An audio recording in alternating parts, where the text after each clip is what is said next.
So, you want a bucket garden update? Here's my potatoes. It's getting pretty tall. It's like twice my hand almost. It's only been about, 10 days since I did my last update.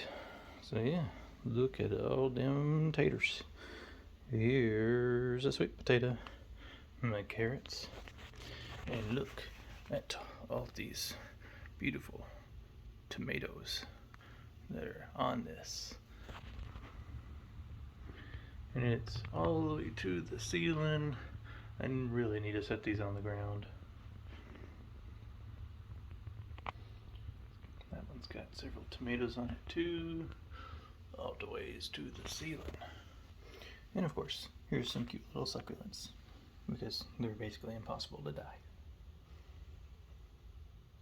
So I'm thinking about starting some more microgreens. If you saw some of my shorts from a while back, you know that that's something I'm interested in. So my dog destroyed this, which is like a water feeder thing, and I'm thinking about doing some sprouts in it. What do y'all think? You want to see that? I want to see that. I'm going to eat it regardless, so may as well film. Bucket garden action here for this morning. Looking good. Those are looking nice and strong. Got those. And there's another sweet potato coming up. And this one here has been well worth the investment. It's been cold a few nights. And I was reading about infrared light. And it was talking about how it can make plants grow taller, things like that while it's on. So I have it going all night. Supposedly the red light was supposed to suppress it, so it's going to kind of like cancel each other out. But given, so this branch is reaching away from the sun, which would be over here, obviously. Which I guess maybe it could be over there, but the sun's never there. The sun's always here. So that tells me it's actually reaching out towards that. So something that's pretty near impossible for me to catch on camera is the amount of gnats, which is not overwhelming. It's not like I'm in here, swatting them, but they're in here in winter, which kind of scares me for summertime. So I think the next thing I need to do is invest in a little bug light, a little bug zapper.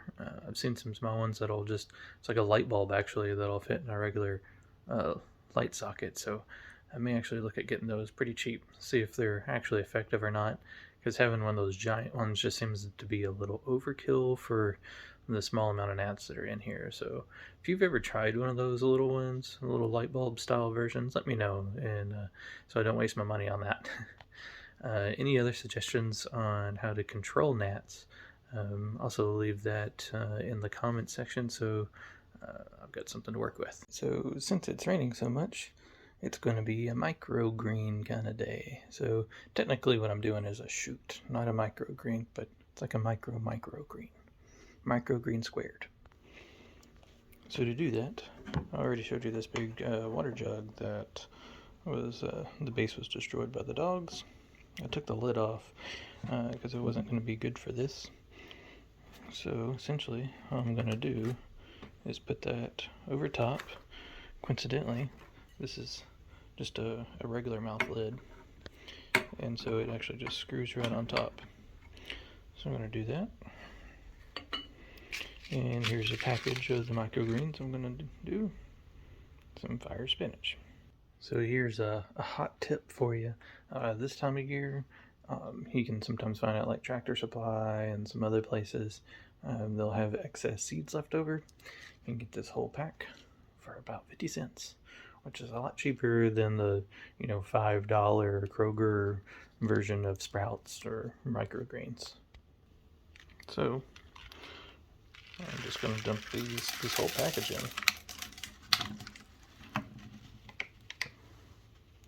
All done.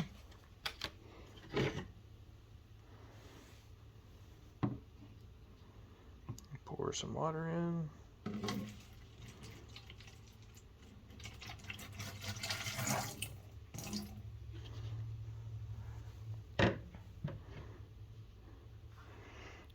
And I'm not going to drain it right away. I'm actually going to let these soak for a day. What's that noise? Oh, hey, guess what, guys? There's a hole in this bucket.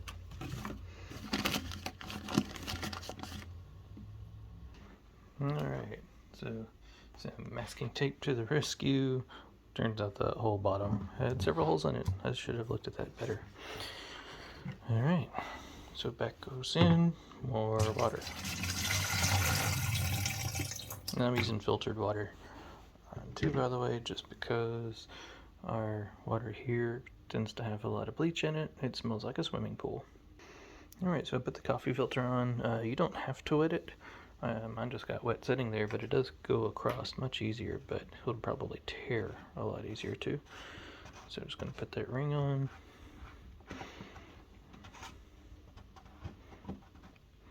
Alright, I had to go get another filter because that one ripped all to pieces. The ring is very tight to put on, but I did get a couple of turns out of it, so that would be good. It's really just to keep anything from happening in there. So there's a bunch of seeds and water. Alright, plugged a few more holes. Here we go. And I'm just going to stick it actually under this table that you see here and let it get indirect light. I don't want to get full light because I don't want to burn up anything. And that's it. We'll just check on it every day. We'll rinse. We'll dump the water. Excuse me, I said that backwards. We'll dump the water, pour more water in, and drain it out. And then just the moisture that's in there. So it'll no longer be standing water after today. Today is just to soak the seeds so that they sprout. Kind of like what I'm doing to the pepper seeds, but in kind of a different way, a little bit faster. Anyway, so they're going to sprout and then let them go from there. So I'll show you an update tomorrow. So, random tidbit about the bucket garden. In case you're wondering, why did I use straight soil out of the ground instead of going to the store and getting peat moss and potter's mix and everything? It's because that dirt is essentially dead, and you have to continually water it, and you have to continually put nutrients back in it. And whenever we get garden straight out of the dirt, you get earthworms, you get organic material like that. There's even some weeds in there, but you see all that good bits in there, little twigs, old grass. Here I even topped it with some old grass. Those worms are going to break that down, and it's going to continually be feeding my my pot nutrients. Because if you've ever gotten worm castings, that's just worm poop, and it's one of the best fertilizers you can get because it's just breaking down that organic material and then feeding it back to the plant in a way that it can absorb it. So I have essentially a closed ecosystem there of self-contained fertilization, and now I just need to work on self-contained watering. So I did a thing. So probably 3-4 years ago on wish.com, I found this.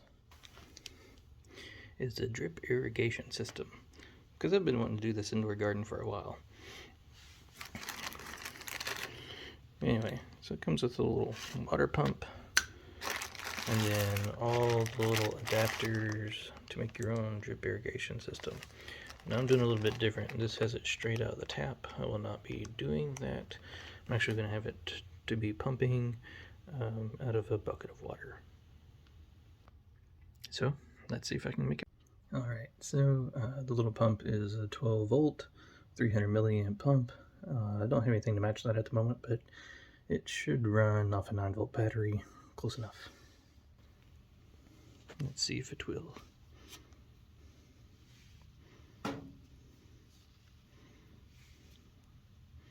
See, that's the negative end.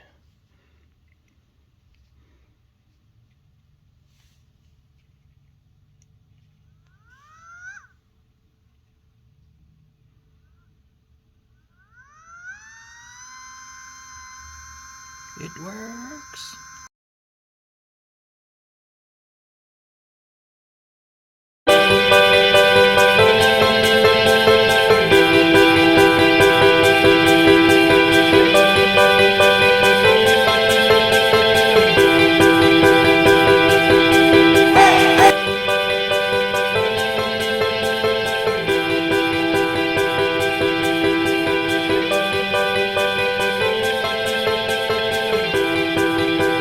case you were wondering, these fittings suck.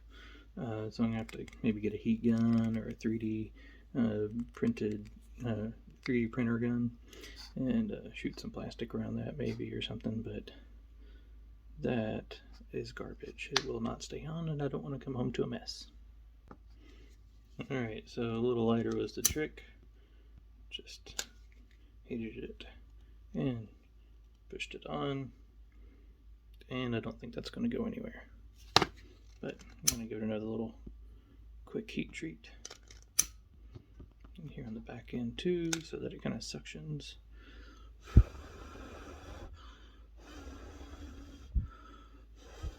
Nothing like stinky plastic.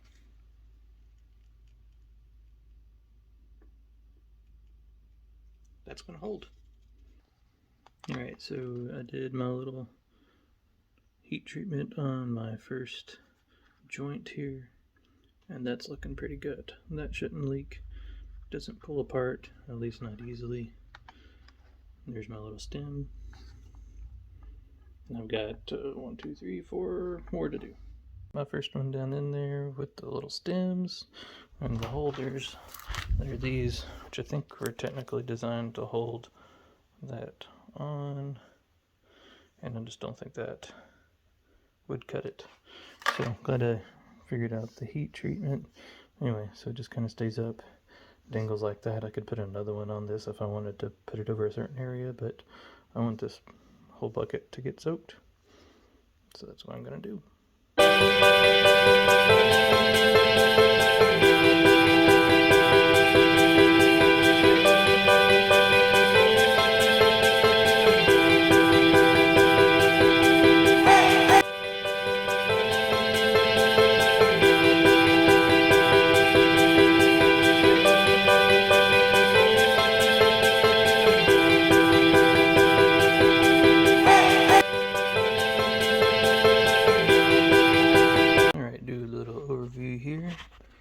Got my pump submerged.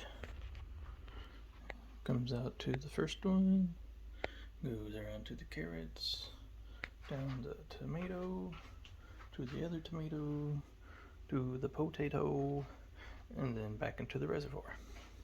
I kind of jerry-rigged this up here to the side real fast. I'll eventually put a switch or something on it.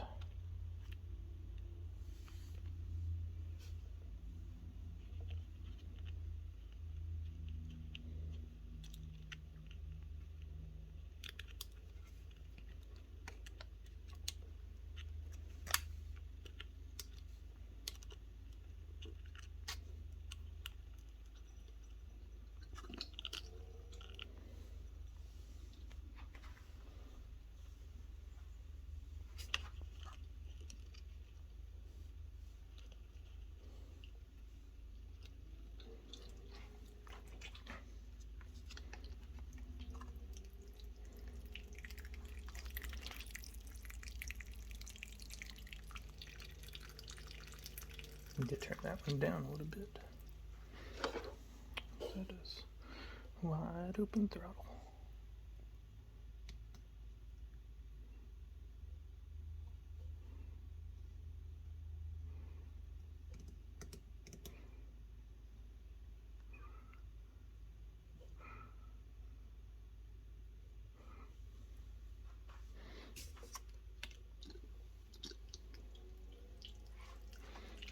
Okay. That one's a little better. Need to open that one up maybe a little bit. That one's doing okay. And then back down, and here it goes. See how much is actually coming back. Yep. So just got to dial these in a little bit better. I'm going to come home to an overflow or they're draining out the bottom. That's the whole point of a drip irrigation. So I'm going to turn those down and dial that in, and I should only have to come out here and flip the little switch on and let it water itself for probably an hour or more, and let it kind of slowly soak in so it doesn't all drain out the bottom. And so yeah, that's my goal. Eventually, I will hook this up to a little like phone charger or something, like an old one that I may have laying around, and then and plug that in to a timer that I had that I used to use for some Christmas lights back in the day, so I can plug it into that and time when and how much I water. So, anyways, keep looking for whenever I decide to do that. Got it dialed in pretty close to where I want it. It's only been going a few minutes. You can see the ground there is already wet.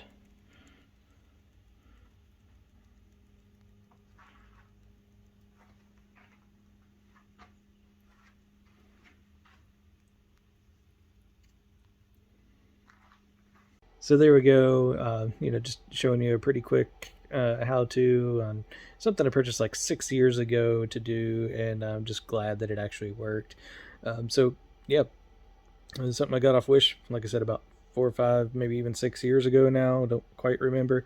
And it works great. I do have the adapters for that to go onto a hose, so maybe in the spring or summer, whenever I take those outside, I don't have to worry about power. It'll just hook up to the hose.